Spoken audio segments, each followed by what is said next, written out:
네, 사랑하는 성도님들, 어제 말씀에 이어서 오늘 본문 말씀도 우리를 아브라함과 이삭과 야곱의 시대로 데려가서 이스라엘 초기 역사 가운데 하나님께서 어떻게 행하셨는지 그 하나님의 신실하심을 생각하게 합니다.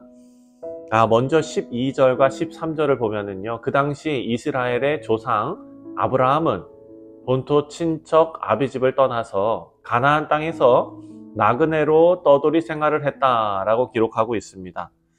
12절입니다. 그때에 그들의 사람 수가 적어 그 땅에 나그네가 되었고, 그리고 13절, 이 족속에게서 저 족속에게로, 이 나라에서 다른 민족에게로 떠돌아 다녔도다. 그 당시 아브라함은요, 소수의 가족 중심으로 이루어진 공동체였습니다. 가나안의 왕들로부터 위협을 받을 수 있는 그런 상황이었죠. 하지만 하나님께서 이 소수의 작은 공동체를 그런 위험으로부터 보호하셨습니다. 14절과 15절을 보면 하나님께서 가나안의 아비멜렉 왕으로부터 아브라함을 보호하신 사건을 대표적으로 언급하고 있습니다. 15절입니다. 이르시기를 나의 기름 부은 자를 손대지 말며 나의 선지자들을 해하지 말라 하셨도다. 자, 우리가 잘 아는 대로 아브라함은 자신의 안전을 위해서 자신의 아내 사라를 누이라고 속였던 일이 있었죠. 하지만 하나님께서 가나안 왕 아비멜렉에게 개입하셔서 아브라함과 사라를 보호하셨습니다. 그런데 특이한 것은 오늘 이 본문을 보면은요, 15절에 아브라함을 나의 기름 부은 자, 그리고 나의 선지자 이렇게 부르십니다. 여러분, 창세기 말씀을 보면 아브라함이 선지자로 불린 적은 있습니다. 창세기 20장에 나옵니다. 하지만 아브라함을 나의 기름 부은 자로 부르신 적은 없습니다. 이것은 하나님께서 아브라함을 통해 세우실 하나님 나라의 대리인으로서 그 시대를 살게 하시는 계획이 있으셨다라는 것을 이 시편 기자는 우리에게 알려주고 있습니다. 아브라함을 나의 기름 부은 자, 나의 선지자로 부르시면서 모든 위협으로부터 아브라함을 지켜 보호하신 것입니다.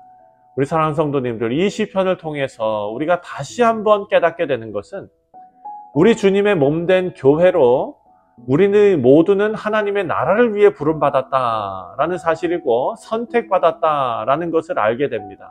그리고 그 사명이 다하기까지 하나님께서 아브라함을 지켜 보호하신 것처럼 우리도 보호하시고 하나님의 뜻을 우리 가운데 이루실 줄 믿습니다. 하지만 한 가지 분명한 것은요, 하나님께서 우리 유익을 위해서 때때로 고난도 허락하신다라는 사실입니다. 하나님의 일을 한다고 아무런 어려움이 없는 것은 아니라는 것입니다. 16절부터 23절을 보면은요, 이스라엘 자손이 어떻게 애굽으로 이주하게 되었는지 그 내용을 기록하고 있는데요. 16절을 보면 그가 또 그 땅에 기근이 들게 하사 그들이 의지하고 있는 양식을 다 끊으셨도다. 이 말씀에 나오는 기근은 요셉이 애굽의 총리로 있을 때 일어났던 그 7년 대기근을 말하는 것입니다. 여러분, 이 기근은 애굽뿐만 아니라 가나안 땅을 비롯해서 근동 전체에 나타난 재앙과 같은 어려움이었습니다. 그런데 이 본문 16절은요, 그 기근이 우연히 나타난 것이 아니라 하나님께서 이스라엘 자손을 위해서 그들이 믿는 양식을 끊기 위해서 하나님께서 내리신 기근이다라고 설명하고 있습니다.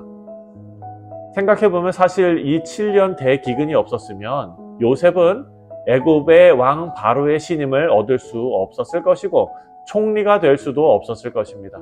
결과적으로 기근을 통해서 요셉이 바로의 꿈을 해석하고 총리가 될 수 있었던 것입니다.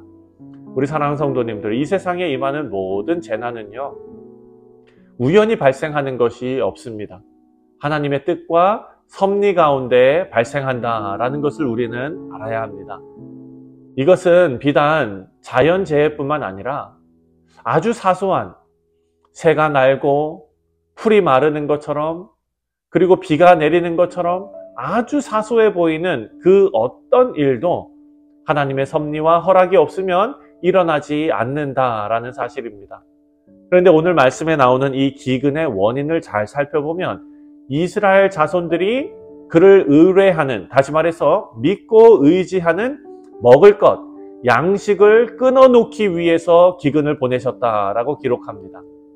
여러분, 이스라엘 자손들은요, 하나님께서 아브라함에게 하신 약속의 수혜자들입니다.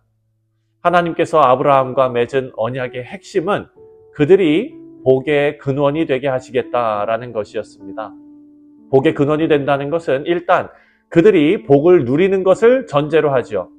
그래서 우리가 아브라함의 복을 말할 때 복이 흘러 넘쳐 풍성하게 다른 사람에게 흘러가는 복의 통로를 이해합니다. 그래서 우리가 축복할 때 아브라함과 같은 복을 받기를 축복합니다. 그러면 다들 기분이 좋아요. 왜? 내 삶이 아브라함처럼 다른 사람에게 복이 흘러 넘치기 위해서는 내 삶이 그 복으로 가득 차야 된다는 건 아닙니까? 사랑하는 성도님들, 하지만 하나님께서는요, 이스라엘 자손에게 그런 복을 주신 것이 아니라 기근을 보내고 고난을 주셨습니다. 하지만 역사적으로 보면 이들에게 기근이 내린 것은 이스라엘 자손에게는 결과적으로 유익이었다라는 것을 알게 됩니다.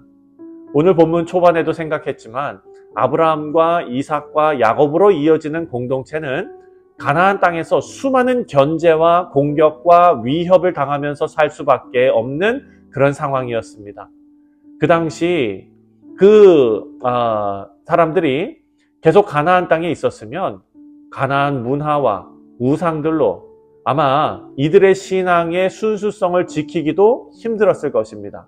그런데 이스라엘 민족을 위해서 하나님께서는 애굽이라는 피난처를 예비하시고 그곳에서 마치 여러분 아이가 태어나서 미숙한 상태로 태어났을 때 인큐베이터 안에서 안전하게 성장하도록 돕지 않습니까?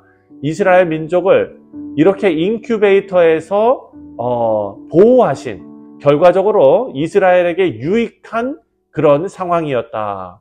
이 기근이 변하여 유익이 되었다라는 것입니다.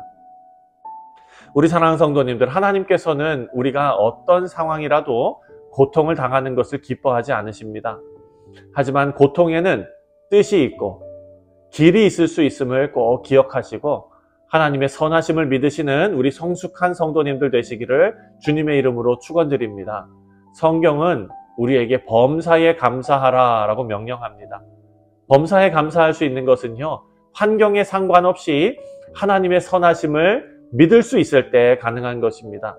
우리가 잘 아는 고린도후서 4장 17절 말씀, 우리의 잠시 받는 환난에 경한 것이, 가벼운 것이 지극히 크고 영원한 영광의 그 중한 것, 아주 중요한 것, 그것을 우리에게 이루게 한다라는 사도 바울의 고백이 있습니다.